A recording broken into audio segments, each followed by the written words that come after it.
ஒரு நபர் எப்படி நடந்து கொண்டால் அனைவராலும் புகழப்படுவார் விதுரா.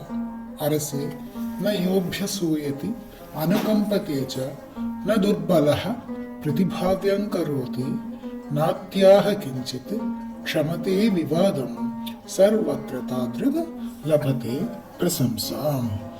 சர்வத்திர தாத்ருக் லபதே பிரசம்சாம். எல்லா இடங்களிலும் அவர் புகழ்படுவார். யாரு? ந யஹா அபியசூயதி, எவன் ஒருவன் அசூயை இல்லாமல் பிறர் வளர்ச்சியை கண்டு பொறாமைப்படாமல் இருக்கிறானோ. அனுகம்பதேச்சா, யாராவது துயரத்தில் இருந்தால் அவளை பார்த்து கருணை காட்டுகிறானோ. ந துர்பலகா பிரதிபாவியம் கரோதி, தன்னால முடியாத பிரதிஜை எல்லாம் செய்யாமல் இருக்கிறானோ. க்ஷமதே விவாதம், தேவையற்ற விவாதங்களை தவிர்த்துவிட்டு பிறரை மன்னிக்கும் குணம் கொண்டிருக்கிறானோ. தாத்ருக்கு, அப்பேற்பட்டவன் சர்வத்ரா, எல்லா இடத்திலேயும் லபத்தே பிரசம்சாம், பிரசம்சையை அடைகிறான், அதாவது புகழ்ச்சியை அடைகிறான் அப்படின்னு சொல்றாரு. பெரியவாளின் அருளுரைகளிலே சமூக நல்லிணக்கம் பற்றி பேசும்போது இந்த ஸ்லோகத்தின் கருத்துகள் அடிக்கடி அடிப்படும்.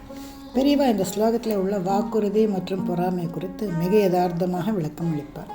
சக்திக்கு மீறிய வாக்குறுதி பிரதிபாவியம்னா, நிறைய பேர் நல்ல பெயர் எடுக்க வேண்டும் என்பதற்காக தன்னால் முடியாத காரியங்களுக்கு கூட நான் செய்கிறேன் என்று வாக்கு கொடுத்து விடுவார்கள். இறுதியில் அதை செய்ய முடியாமல் போகும்போது அவர்கள் பெயர் கெட்டுவிடும்.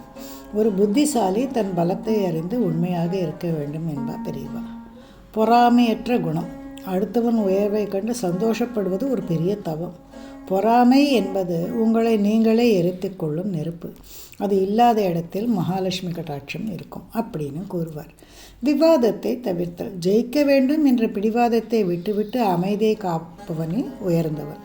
க்ஷமா என்றால் மன்னிப்பு என்பது கோழையின் அடையாளம் இல்லை, அது வீரனின் ஆபரணம் என்று பெரியவா அடிக்கடி சொல்வார்.